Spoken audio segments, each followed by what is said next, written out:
Successful Parents. Jennifer Segi here for Successful Parenting's Parenting Tip. Now, we usually try to get this accomplished on Tuesday for Parenting Tip Tuesday, except for this week's been pretty chaotic. And I think that everybody can agree all these changes that are occurring in our society just kind of threw a wrench in all of our plans. So I also wanted to do a special edition for the COVID-19. So there's a lot of changes that are going on. It's hard for us as adults to handle, so we also have to consider how our little kiddos are experiencing this too. So today, our very first parenting tip for the COVID-19 special edition is to keep the structure in the chaos of the COVID-19. Now, as a child specialist and parent coach, I find it very important that children do have structure in their life. I've heard families come back from vacation or being on summer break that they just see an increase in behavior problems from their children. Now, what's happening is they're experiencing mild anxiety because there's a lack of predictability there. I talked earlier this week about the anxiety children are experiencing with the COVID-19 because it's the fear, anxiety is the fear of the unknown.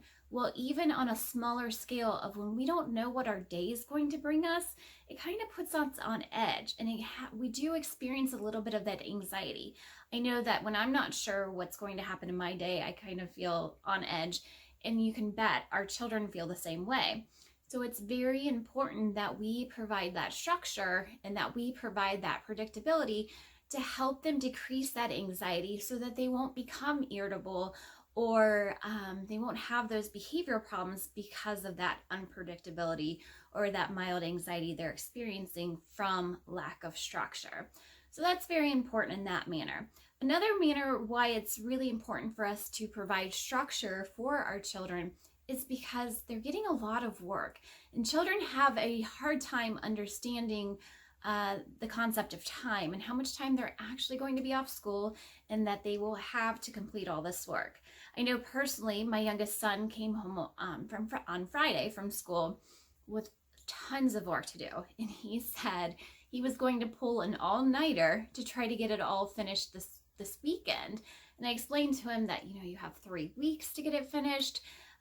Let's spread this out. I don't think this is a good idea. However, he didn't listen to me, and I decided that that's not one of the battles I want to pick, and I allowed the natural consequences to happen.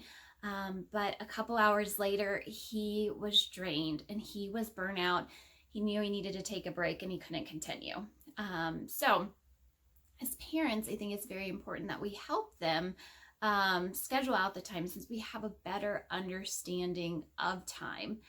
I also think that it's important we can use this opportunity to teach our children time management skills. I know at my age, I feel like I'm finally getting a grip on time management, even though I know I still have improvement. But over the past couple years, I've read several books to try to gain some strategies to make sure that I'm staying focused and getting everything accomplished that I can get accomplished. I know that this information would have been so much more helpful earlier in life. I wish I would have learned it in school. But since it may be something that's not being taught in school, as parents, we need to take advantage of this opportunity and teach children how to plan out their day and how to have time management. So that is a very beneficial. So the very first point that I would like to make about what parents can do is we need to look at their homework and identify how much homework they need to be completing each day in order for them to stay on track. So make a list of the items that they need to complete throughout that day.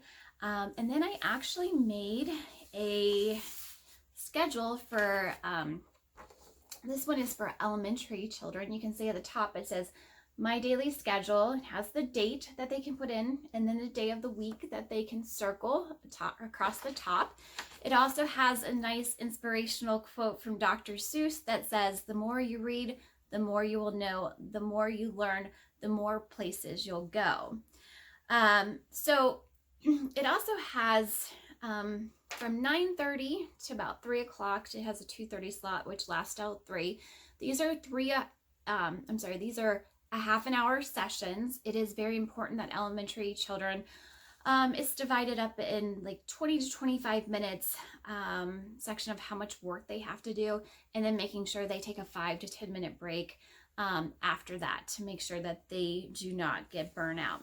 So you want to make a list of the items that your child needs to get finished each day, and then you can plan them out and put them in each box so your child knows what he or she is to be focusing on during that time slot.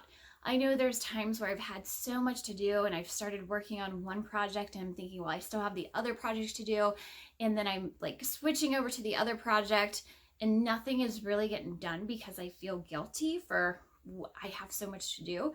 Well, in this point, it's all drawn out for your child. Your child knows that as long as we stick to the plan, we stick to the schedule, your child will stay on track for his or her schoolwork. So that's very important. Now, in addition to the schoolwork, I've also, as a bonus, included in there the morning to-do list, which has breakfast, brush teeth, hair, wash face, and there's a couple slots that you can put additional items in, or your child can choose to put additional items in. I also did that for the afternoon as well as the evening to divide it up and again, provide even more structure throughout the day. Now for the middle school and high school, I created theirs a little bit more different. As you can see on this right hand side here, they have hours from 7 o'clock through actually 9 p.m. And so middle schoolers and high schoolers can concentrate a lot longer. Their bell periods are usually about 50 minutes. Again, that's a good concentration amount for middle schoolers, high schoolers, as well as adults, because that 10-minute period or even a 5-minute period at the end of the hour, it's nice to get up and take a break, give the brain a mental break, and then reset at the beginning of the hour. So they can plan out, what they're going to focus on during those hours of the day. Now, I also put over here on the left-hand side the top 3 goals. Now, they have usually projects that they have to work on that take longer each day. So for them to start identifying how much of each project they need to get finished each day and making sure that they get those to stay on track, get that much of each work finished. I also put a to-do box in there in which they can, write down what their chores are that they have to do or additional activities that they have to do. And last, I put in there the 3 things that they are grateful for. Now, I think it's important that all humans practice gratitude, but I wanted to specifically put this on here for adolescents because they are more susceptible to depression, and that's one thing that we can do each day to focus on the positive, and that helps combat that depression. So I felt that was important to put on there. So again, step 1, making sure that we're scheduling and helping our children schedule in these assignments so that they can stay on track, so they have some predictability in life, so they don't experience that anxiety and they don't feel that overwhelmed feeling. Now, the next items that I would like for you to schedule in are the actual break times. Again, it's very important for us to take breaks. As you can see, when I talked about my son who was going to do a marathon of homework over the first weekend, he only made it a couple hours because he did not give himself breaks. So we can get to a point where we have mental blocks and we have frustration. So it's important to get up and to take breaks. And that helps us, if we take a break, come back to it, solve the issue, that helps us increase our growth mindset, increase our confidence, as well as self-efficacy, meaning that a person has seen that they overcame an obstacle before, and so they generalize that or they apply that later in their life, and they're able to take on more challenges and overcome those challenges in life. So again, we're building on so many different skills by using this method in planning in breaks. And so we keep that structure. I also want to say for younger children, it's very important, and I would say even, for all humans, that we're getting enough physical activity. Elementary schools, I believe in some states, actually have laws on how much time they need to give children for recess so that they have that physical break. Now, that's very important that they are getting physical activity during these breaks because it increases the dopamine in the brain anytime we get physical activity. And the dopamine is what helps, the neurotransmitter that helps us pay attention, to learn, to commit this information into memory. So that's important. Yesterday, after teaching 2 classes virtually and seeing a couple clients virtually, at the end, I wasn't even the end of the day yet, and I felt so tired. And I thought, gosh, I haven't even barely moved today. I'm 20 feet from my bed. I maybe walked a little bit farther than that, getting something to eat from the kitchen, etc. However, I felt exhausted. And the reason why I felt exhausted is because I was not getting enough exercise. So the more we get exercise, the more we move, it actually increases the mitochondria in the body, which is responsible for energy. So again, while we're quarantined and kind of confined to our homes, it is important that we're still getting enough movement in order for us to be alert and not feel tired and exhausted. Now, Dr. Nicole Sapphire, she believes that, it's still okay to go outside. The importance is that we're just social distancing. In fact, she encourages us to get outside and get some fresh air. So that's something to keep in mind and to consider.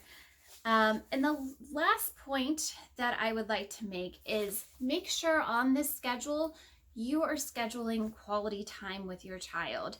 Now, I know that parents have really good intentions, that they want to spend time with their child, but life just happens. And, there's laundry that takes us longer than we think it would take us, dishes, cooking dinner, phone calls that interrupt us.